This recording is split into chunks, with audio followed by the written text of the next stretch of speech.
that brings up the fact that it seems that in many traditional religions, there's quite a large shared core of like, for example, this golden rule of morality, or other things that are just pretty common throughout religions.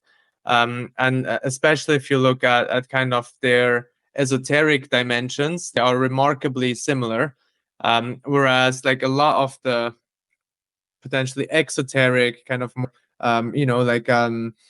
more of the paraphernalia of like, okay, what symbols and colors and stories, like that's much more different, and that is almost like an aesthetic choice.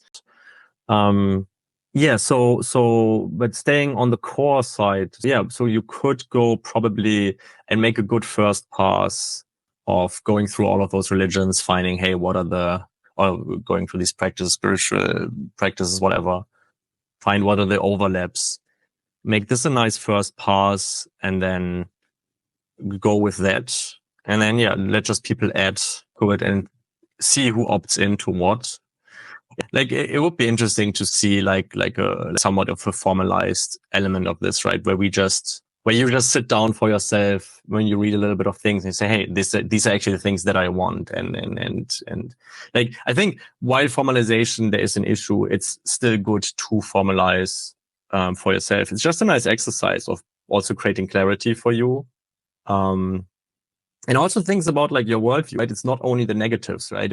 I think that you have the negatives on the level, and then you have the unprovable assumptions, right? One thing that I always see is like, the universe is made out of consciousness first, or is it just all bottom up, but consciousness is kind of like further down the stream, right? And maybe we will find out a way to prove this, but for all intents and purposes right now, it's more of a like belief question, right? And a lot of how you think about the world might be influenced by this belief, right? So that might be also worth encoding on a high level. On the formalization part, I fully agree that it makes a lot of sense to think for yourself, okay, what is my spiritual outlook, and what are kind of different practices I engage with, because the top down is it can't really be formalized top down. To me, religions, they like grow like languages. So it's like it's like a systemic effect of what everybody's doing bottom up. It can't really be planned top down, and then who would have the authority to do that in the first place?